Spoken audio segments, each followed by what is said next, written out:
could show the world I smile, I could be glad all the while. I could turn the gray skies to blue if I had you. I could leave my old ways behind.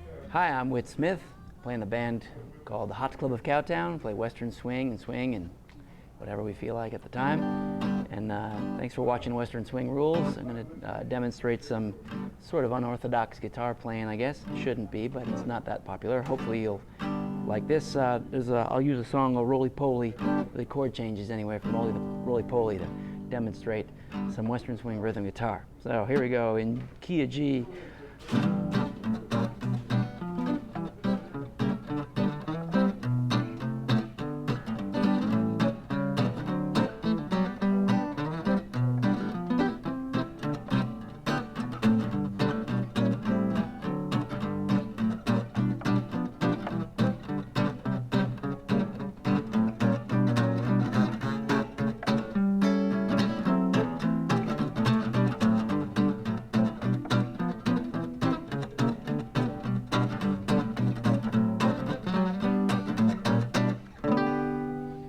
So that it's essentially, believe it or not, it's a 3-chord. There's a 4th chord in there, but it's basically a 3-chord song. And I've sort of developed a style based on early swing and early Western swing guitar, where they used to move the chords around a lot. There's no substitutions or anything. It's just playing different inversions, different variations of the same chord. G, G, G, C, C, C, D. There might be a D9 or D7, but there's nothing really that far out there.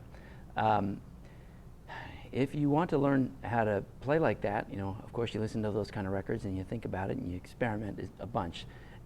Because I'm improvising when I do it, which might seem far out at first, but really with a few little drills, and you get, it's like you climb up the mountain a little bit and you look back, you see a whole lot more, and it's just, the view gets a lot better the more you learn here. So I would say the first thing to do if you're interested in this style is to learn inversions of chords. And the fundamental ones are a major chord with its root, its 3rd or its 5th in the bass.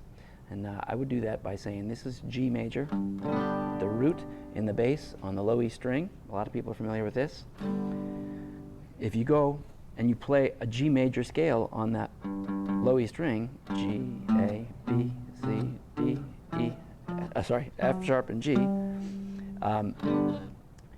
you can attach a chord to each one of those notes. We won't go quite that far. First we'll just do the 3 Gs. Here they are.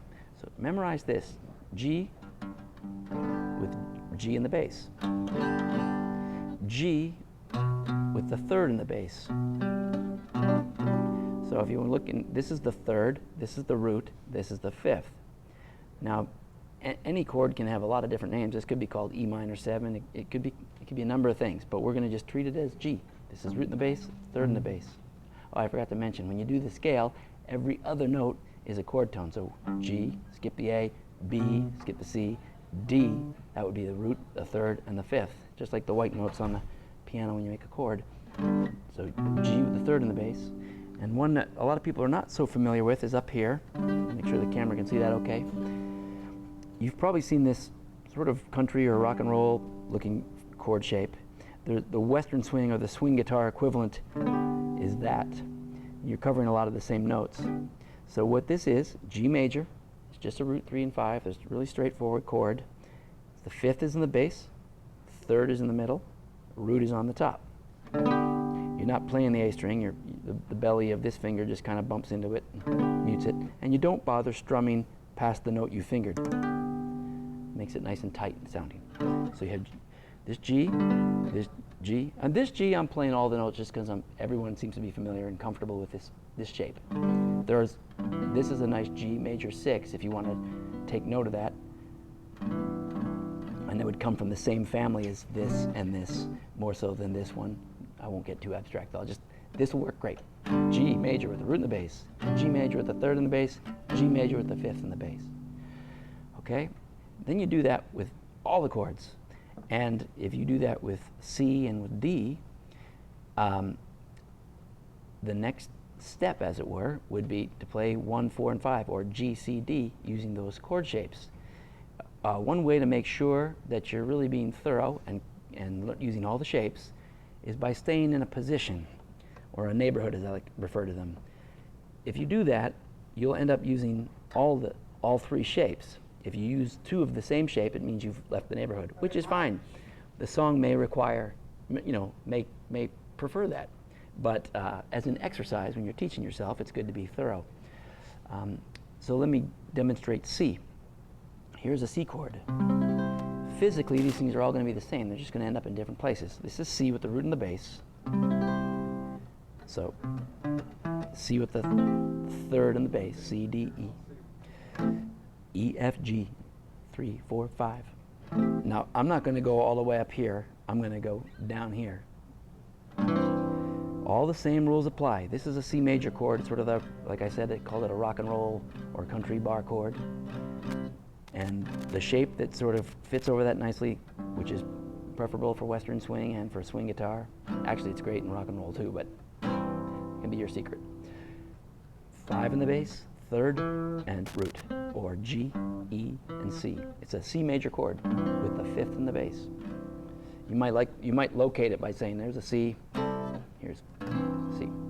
So there's 5th in the bass, root in the bass, 3rd in the bass. So now you have G, root in the bass, G, 3rd in the bass, G, 5th in the bass. C, if you want to start with the root and go root 3, 5 because it's easy to say or remember, that's fine. Or you can drop down to the lowest point and work your way up. There's no rules. What's important is that you tell yourself what you're going to do, like you sign yourself a little mission, and then do it that way. Because if you allow yourself to do what's comfortable in the moment, you'll develop habits and you'll be stuck there. It's fine on stage. Don't try to study on the stage. You just let it go. But when you're working, out in your home in private or in a comfortable setting, you're just working on the guitar. Set goals for yourself. So I'm gonna make myself drop down to the lowest form. So this is C with the 5th in the bass, C with the root in the bass, and I like this C6 sound because I can move stuff around. But let's just C is fine. C with the 3rd in the bass. And then last but not least is D. Now I'm going to just demonstrate it verbatim and then I'm going to add to the idea. D would be, it's a little hard in G because you're probably not used to it. When you use open strings, it kind of messes up everything up. They're all the same notes and relationships, but you don't need to use the fingers and it just sends you rolling off the cliff. So I'm going to start here. D, and just play D major is fine. Here's D major, bar chord. So right next door to the root is the 5th. That's a good way to find it. So you're going to need that 5th, the 3rd, and the root. It's a D with the 5th in the bass, a D with the root in the bass, and then I'm going to go up here just for demonstration. You might not have these frets on your guitar or not be comfortable playing up here. It chokes out a little up high. But this would be the 3rd in the bass. Now this is the 12th fret. The 12th fret and the open strings are the same. So really, I could use those open strings, just slide this whole operation down here. The camera catch up. And that's what I meant by it gets confusing when you have open strings. But hopefully now you can follow that, or rewind it and watch it again. D. So we had 5th in the bass, root in the bass, 3rd in the bass, or you could have gone 3rd in the bass, root in the bass, 5th in the bass. There's no rule here. It's just you're setting a little mission for yourself and doing it. Okay. Summary. You learned a G. You learned a major chord with the root in the bass, a 3rd in the bass, a 5th in the bass. We did it in G. Then you do it in C. C Charlie. And then C D as in dog. And then you would play G, C, D. So here, but I want to add one thing to the D before we do that. It's easier in a way for me to just say, play this verbatim, and you make the connections a little later with some of this stuff. So for this D, let's use this shape. So just study that shape and commit it to memory. You might be familiar with a C7 chord. If you slid that up 2 frets to D, and then move this root over to the 5th, that comes from the same school of thought as taking this root and moving it over here. When I did this D like this, sort of the same thing. D, D. I'm just I know all my fingers are moving, but all I'm thinking about is this root and fifth. So this D7, have a look there. Once again, I'm not playing the high string. The high E's out of the picture, and the A is being muted by the fatty part of his finger. So that's D7. Now the reason I wanted you to commit this to memory and get comfortable playing with it is because if you play 1, 4, 5 or G, C, D, the 5 chord sounds best as a 7. And I know it's confusing with all these numbers. Sometimes if it was on paper, it would be like the Roman numeral 5, and it would be a D with the number 7. The point being, you could also say a dominant chord. That's a little more literal, but it might be unfamiliar to those around you. The point is, you'd have a G major, a C major, and a D7. And there's just something to that 7th sound, which says, let's go back home to 1, 5 to 1. That just, everyone seems to agree on that. So this D7 will play like this. This D7, instead of just playing this was the D with the 3rd in the bass, you could play a whole D7, or there's a number of ways to do it, and we could do a whole lesson on just that, but let's say for now, the D that has the 3rd in the bass, here's a D with a root in the bass, to the 3rd in the bass, we'll just say this one we'll just leave alone. We won't make it a 7th. For those who are a little more adventurous, this root, you could push it down to D7. It's a little bit spread out voicing. It may not work for the application you have in mind, but that would be the location of the note. The 7th is a whole step below the root. Another place you could squeeze it in is up here. So that would sort of emulate this. And you know, if you were playing an A and you made an A7, it's a little easier to grab than it happens to be in D. You'll run into these challenges on the guitar because our notes are spread out all over the place. Okay, so did I miss anyone? D, D7. Just take your finger off there. You're trying to get that C note in there. We have this one, we're going to play like this, and this one we're just going to say, just leave it alone, or if you're adventurous. Okay, now I can summarize. That was the little added bit to D7.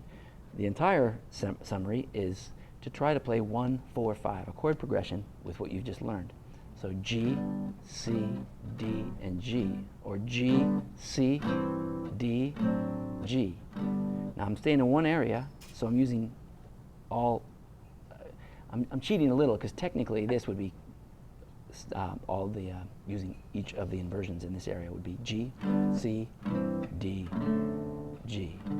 So you can do that. G, C, D, and G. Go to the next G. 3rd in the bass. G, C. Okay, there's always something, right? This would be correct with what we've learned so far. This is what we have to use. G, C, then drop all the way down here to D, and G. Now, good practice is not to make big jumps all the time, unless you really like the sound of it for a particular move. But if you just want to, better voice leading, they call it, a little smoother transition from chord to chord, you wouldn't make a big jump like that. So this G, watch this move to the C. Instead of fingering this entire C like this, remember I mentioned that this came from the family that we were using, you know, these fellas. Sorry. Another way this was a 6. I'll just show you this verbatim. This is the root and the bass. This is the 5th, and this is the 3rd. Root, 5, and 3. It looks like a big stretch, but you get comfortable with it. I mean, this was a big stretch the first day you played the guitar. It's not so bad. What's great about this, it allows for a lot of the voicing, the note in the middle, to move around because you have these free fingers. Also, it allows for this sort of thing. Here's G, Here's C, D, and you can go back to G or down to G. So doing the assignment, as it were, to what we were trying to do with the G, C, and D, and staying in one area. You have G with the root and the G with the third and the bass, G with C with the root and the bass, D7 with the fifth and the bass, and G with the third and the bass. So you have one more position to go. You've worked out over the root, you worked out over the 3, now you try it over the 5th. Here's G with the 5 and the bass, C with the 3rd and the bass, D with the 5th and the bass, and G with the 5th and the bass. Or I could do it this way too, incorporating this style of major chord I just showed you on the C. We'll use that over the D. So here's G, C, D, G.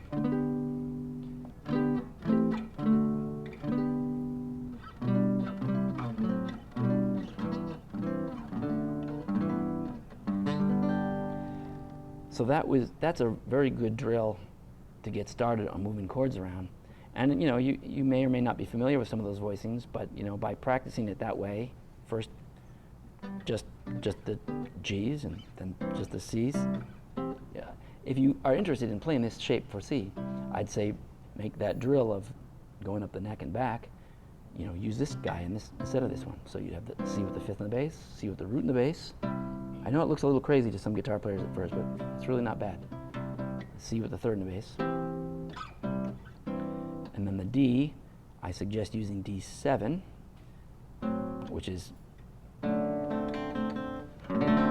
and you don't really need these high notes for rhythm guitar, so just is fine. D with the 5th and the bass, D with the root and the bass, or D7 and G. And it should work out. Thanks a lot. I'm Whit Smith.